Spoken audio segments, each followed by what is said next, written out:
स्वातीच मराठी रेसिपीमध्ये तुम्हा सर्वांचे खूप खूप मनापासून स्वागत। आज आपल्याला बनवायचे आहेत अधिक मास विशेष जाळीदार आणि खुसखुशीत असे अनारसे। 33 अनारशाच्या योग्य आणि अचूक प्रमाणामध्ये आपण हे अनारसे तयार केलेले आहेत। अधिक मासामध्ये 33 झुंडे किंवा 33 अनारशाचं दान का केलं जातं?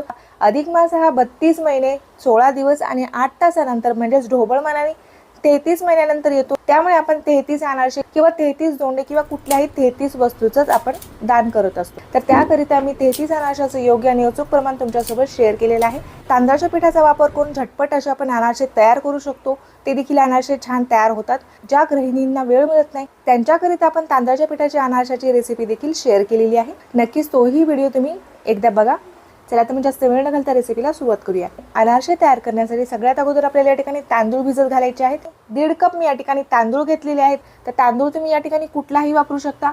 राशनचा तांदूळ असेल तुम्ही तो देखील या ठिकाणी वापरू शकता। घरामध्ये माझ्याकडे भात बनवण्यासाठी मी जे तांदूळ वापरते तेच तांदूळ मी या ठिकाणी घेतलेला आहे। तांदूळ आपल्याला 2 ते 3 पाण्याने छान स्वच्छ असे धुवून घ्यायचे।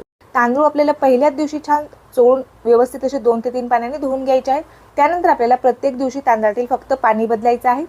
त्यामुळे आपल्याला सुरुवातीलाच आता पहिल्या दिवशीच तांदूळ छान चोळून धुवून घ्यायचे आहेत। तर 2 ते 3 पाण्याने मी तांदूळ छान स्वच्छ असे धुवून घेतलेले आहेत। तांदूळ पूर्णपणे पाण्यामध्ये बुडतील एवढं पाणी मी यामध्ये घातलेलं आहे। आता हे तांदूळ आपल्याला झाकून बाजूला ठेवून द्यायचे आहेत। दुसऱ्या दिवशी सकाळी आपल्याला यामधील फक्त पाणी बदलून घ्यायचं आहे। जुनं पाणी काढून टाकायचं आहे। त्यानंतर आपल्याला यामध्ये नवीन पाणी घालून घ्यायचं आहे। सेम तिसऱ्या दिवशी देखील आपल्याला तांदळातील पाणी काढून घ्यायचं आहे। 3 दिवसासाठी आपल्याला हे तांदूळ भिजत ठेवायचे आहेत। तिसऱ्या दिवशी आपल्याला तांदूळ एका चाळणीवरती काढून घ्यायचे। दुसऱ्या दिवशी मी तांदळातील पाणी बदललं। तिसऱ्या दिवशी देखील मी तांदळातील पाणी बदललं होतं। आता आज चौथा दिवस आहे। चौथ्या दिवशी आपण या ठिकाणी तांदूळ एका चाळणीवरती काढून घेतलेले आहेत। तर चौथ्या दिवशी देखील आपल्याला तांदूळ धुवायचे नाही आहेत, फक्त आपल्याला तांदळातील पाणी काढून घ्यायचं आहे। तर मी या ठिकाणी अशा पद्धतीची एक चाळणी घेतलेली आहे। चाळणीवरती आपल्याला हे तांदूळ काढायचे आहेत। चाळणीवरती आपण एक 10 मिनिट हे तांदूळ असेच ठेवून देऊया, म्हणजेच यामधील जे पाणी आहे ते पूर्णपणे निथळून जाईल। तांदळातील पूर्णपणे पाणी निथळलेलं आहे। त्यानंतर मी या ठिकाणी एका कॉटनच्या कपड्यावरती या तांदळाला पसरून घेतलेला आहे। तांदूळ आता आपल्याला पंख्याच्या हवेखाली सुकवून घ्यायचे आहेत।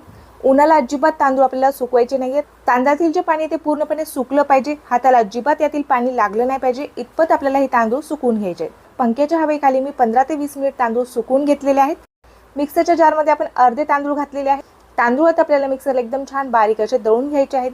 जेवढं शक्य होईल तेवढे आपल्याला हे तांदूळ बारीक करायचे आहेत। तर बघू शकता तुम्ही अशा पद्धतीने आपण तांदळाचं हे पीठ तयार करून घेतलेलं आहे। ते एकदम बारीक असं आपलं हे तांदळाचं पीठ तयार झालेलं आहे। आता तयार करून घेतलेले जे पीठ आहे ते आपल्याला चाळून घ्यायचं आहे। मी या ठिकाणी मैदा चाळीची चाळणी घेतलेली आहे आणि या चाळणीने आपल्याला हे पीठ चाळून घ्यायचं आहे। तर एका मोठ्या ताटामध्ये आपण पीठ चाळून घेतलेलं आहे। यामध्ये काही तांदळाची कणी राहू शकते किंवा तांदळाचे छोटे छोटे तुकडे देखील राहू शकतात। त्यामुळे आपल्याला पीठ चाळून घेणं गरजेचं आहे। तर मी पीठ चाळून घेतलेलं आहे। चाळणीवरती तुम्ही बघू शकता तांदळाचे छोटे छोटे कण आहेत। तांदळाची थोडीफार चुरी आहे यामध्ये, ती आपल्याला यामध्ये घ्यायची नाहीये। आता दुसऱ्या तांदळासोबत आपल्याला हे परत मिक्सरला बारीक करून घ्यायचं आहे। तर मिक्सरच्या जारमध्ये मी परत राहिलेले तांदूळ घालून घेतलेले आहेत आणि ते देखील तांदूळ आपण एकदम छान बारीक असे दळून घेतलेले आहेत। आता चाळणीवरती जी कणी राहिलेली आहे ती आपल्याला यामध्ये वापरायची नाहीये, ती तुम्ही भात करताना वापरू शकता। आता पिठामध्ये आपल्याला गूळ घालून घ्यायचा आहे। 1.5 कप तांदळासाठी मी या ठिकाणी 1 कप गूळ घेतलेला आहे। गूळ आपण बारीक असा चिरून घेतलेला आहे। ते गूळ आपल्याला यामध्ये घालून घ्यायचं आहे। आता गूळ आपल्याला यामध्ये छान असा मिक्स करून घ्यायचा आहे। हाताने आपण कितीही मिक्स केलं तर गूळ यामध्ये व्यवस्थित असा मिक्स होणार नाही। त्यामुळे आपल्याला हे सर्व पीठ मिक्सरला परत एकदा फिरून घ्यायचं आहे। तर मिक्सरच्या जारमध्ये मी अर्ध पीठ घालून घेतलेलं आहे। आता पीठ ताटामध्ये आपण बाजूला केलेलं आहे। मिक्सरला फिरून घेतलेले पीठ आपल्याला त्याच ताटामध्ये काढून घ्यायचं आहे। प्लस मोडवरती किंवा मिक्सर चालू बंद करत 1 मिनिट आपल्याला हे पीठ फिरून घ्यायचं आहे। दुसरं देखील पीठ आपण मिक्सरला फिरून घेतलेलं आहे। मिक्सरला आपण हे पीठ फिरून घेतल्यामुळे गूळ यामध्ये छान असा मिक्स झालेला आहे। जास्त वेळ आपल्याला हाताने पीठ मिक्स करण्याची देखील गरज नाहीये। मिक्सरला तुम्ही याला जरा वेळ फिरून घेतलं तर लगेचच गूळ पिठामध्ये छान असा मिक्स होतो आणि यामध्ये आपल्याला दूध किंवा केळ टाकण्याची देखील गरज पडत नाही। पीठ आपलं छान ओलसर झालेलं आहे। आता पिठाचे आपल्याला गोळे तयार करून घ्यायचे आहेत आणि पीठ आपल्याला 2 दिवसासाठी मुरण्यासाठी ठेवून द्यायचं आहे। अशा पद्धतीने आपण याचे गोळे तयार करून घेतलेले आहेत। आता हे पीठ आपल्याला एका भरणीमध्ये हवाबंद डब्यामध्ये ठेवायचं आहे आणि 2 दिवस आपल्याला याला मुरू द्यायचं आहे। तर मी या ठिकाणी एक प्लास्टिकची भरणी घेतलेली आहे। तुम्ही स्टीलचा डबा देखील घेऊ शकता। आता यामध्ये आपल्याला भिजवलेले हे पीठ ठेवायचं आहे आणि झाकण बंद करून आपल्याला 2 दिवस याला मुरण्यासाठी बाजूला ठेवून द्यायचे आहे। आता उन्हाळ्याचे दिवस आहेत त्यामुळे आपल्याला फक्त 2 दिवसच याला भिजू द्यायचं आहे। हिवाळा असेल किंवा पावसाळा असेल तर तुम्ही पीठ 8 दिवस देखील ठेवू शकता, खराब होत नाही। पण आता उन्हाळा असल्यामुळे पीठ लवकर खराब होऊ शकते। तिसऱ्या दिवशी आपल्याला लगेचच याचे अनारसे तयार करायला घ्यायचे।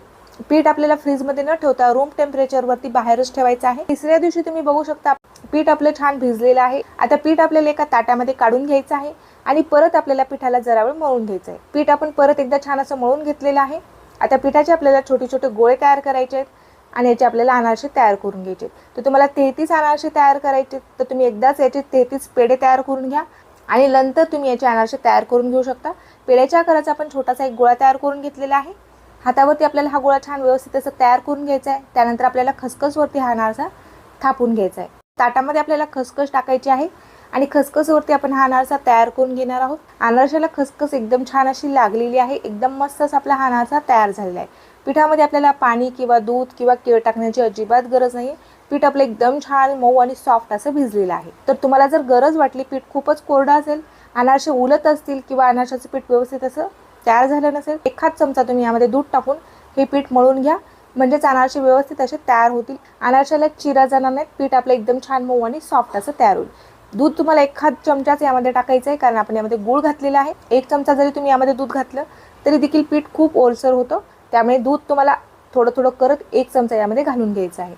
आणखीन काय अनारसे मी या ठिकाणी तयार करून घेत आहे आणि खसखसवरती आपण दुसरा देखील अनारसा या ठिकाणी तयार करून घेतलेला आहे. आणखीन एक अनारसा मी या ठिकाणी तयार करून घेत आहे.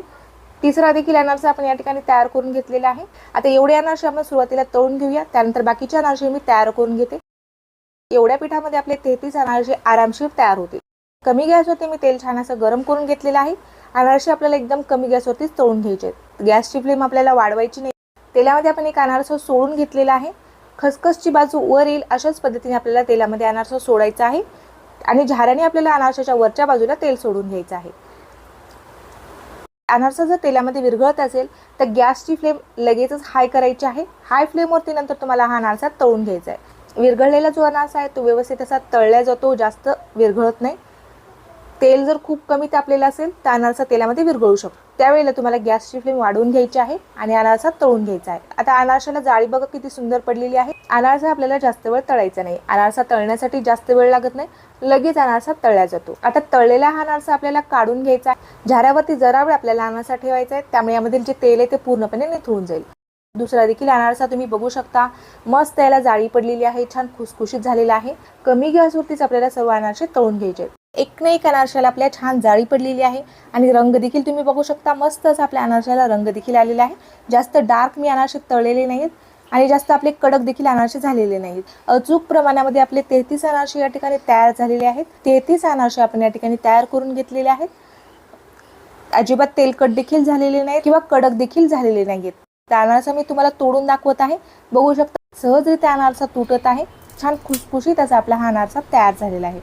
पहिल्यांदा जरी तुम्ही अनारसे तयार करत असाल तर हा व्हिडिओ बघितल्यानंतर तुमचे अनारसे अजिबात फसणार नाहीत.